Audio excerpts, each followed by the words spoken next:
क्या संभव है और क्या असंभव, ये देखना आपका नहीं प्रकृति का काम है। आपका काम है मनचाही चीज पाने के लिए मेहनत करना। इस धरती पर जो अब तक नहीं हुआ वो कल हो सकता है।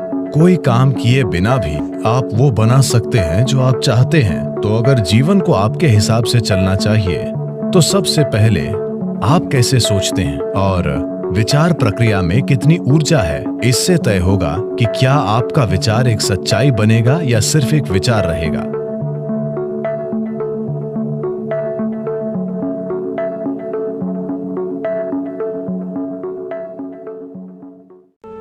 अगर आप अपने मन को संगठन के एक निश्चित स्तर तक व्यवस्थित करते हैं तो ये पूरी प्रणाली को व्यवस्थित करता है। आपका शरीर, आपकी भावना, आपकी ऊर्जा, सब कुछ उसी दिशा में व्यवस्थित हो जाती है।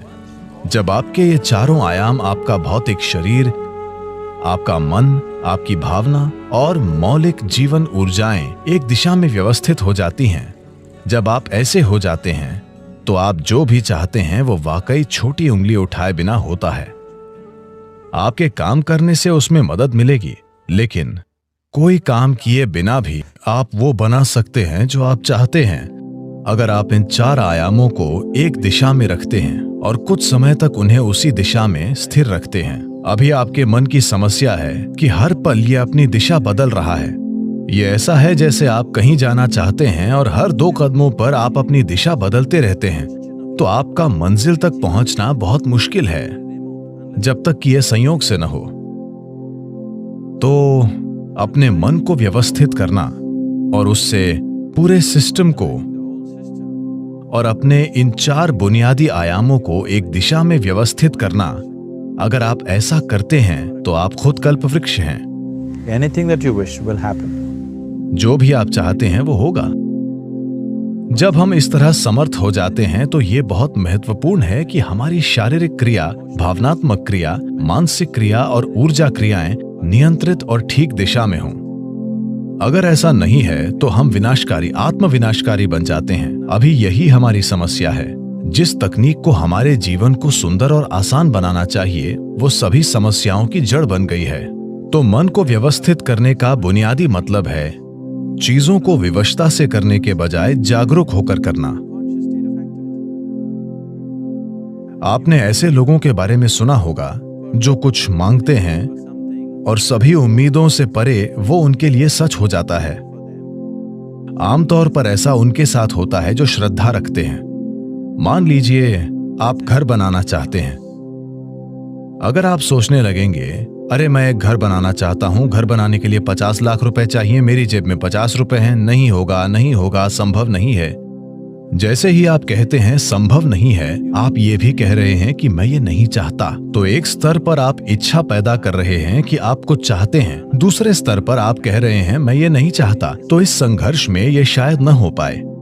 अगर आप चाहते हैं कि जीवन आपके हिसाब से चले, क्योंकि अभी आपकी खुशी और आपकी खुशहाली की बुनियाद ये है।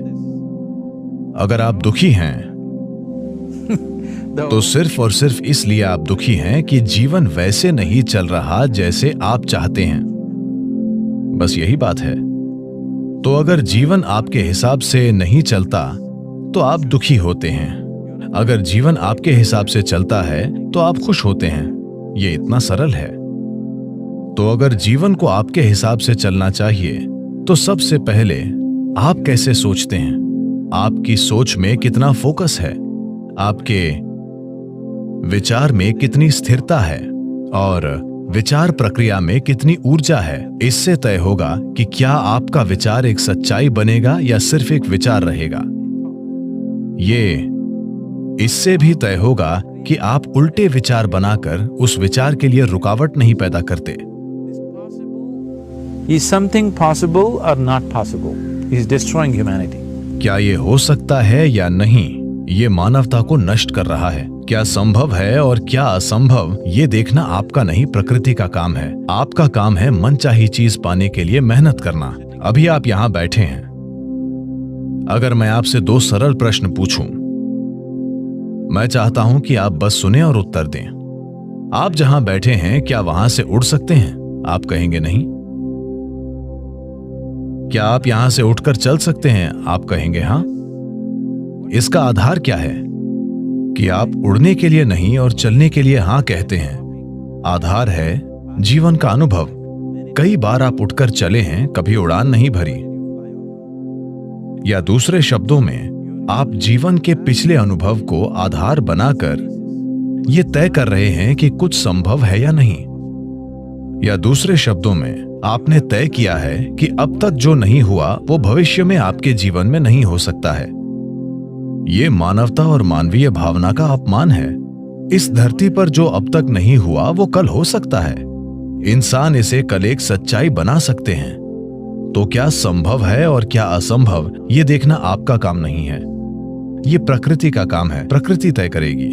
आप बस देखिए कि आप वाकई क्या चाहते हैं और उसके लिए मेहनत कीजिए।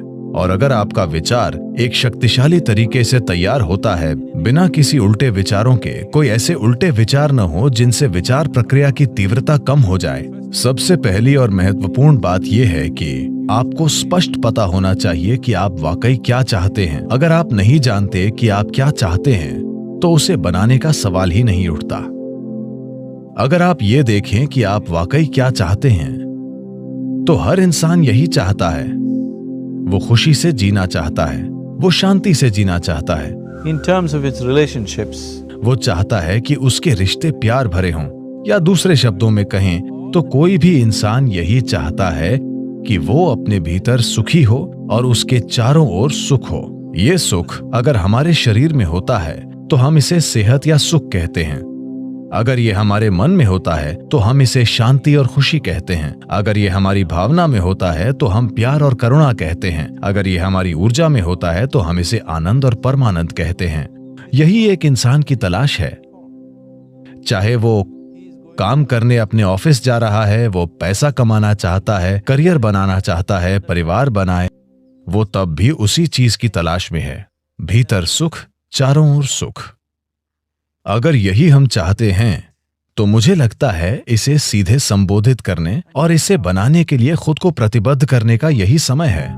अगर आप खुद को कुछ वाकई अच्छा बनाने के लिए प्रतिबद्ध करते हैं तो आपका मन व्यवस्थित हो जाता है। जब आपका मन व्यवस्थित हो जाता है तो आपकी भावना व्यवस्थित हो जाएगी। भावना का संबंध विचार से है। जब आपका विचार और भावना संगठित हो जाती हैं तो आपकी ऊर्जाएं उसी दिशा में व्यवस्थित हो जाएंगी। जब आपके विचार, भावना और ऊर्जा व्यवस्थित हो जाएंगे तो आपका शरीर व्यवस्थित हो जाएगा। जब ये चारों एक दिशा में व्यवस्थित हो जाते हैं तो आप में मनचाही चीज बनाने और प्रकट करने की जबरदस्त क्षमता होगी। आप कई मायनों में ईश्वर होंगे।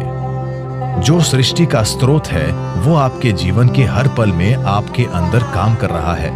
बात सिर्फ ये है, क्या आपने उस आयाम तक पहुंच बनाई है या नहीं।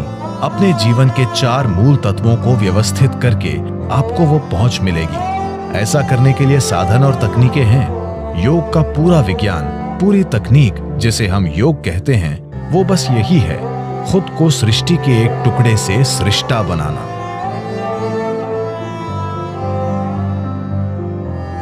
ये मेरी इच्छा और मेरा आशीर्वाद है कि दुनिया में हर इंसान को अपने भीतर सृजन के स्रोत तक पहुंचो, ताकि वो रचनाकार की तरह यहां काम कर सके, न कि सिर्फ एक रचना के रूप में।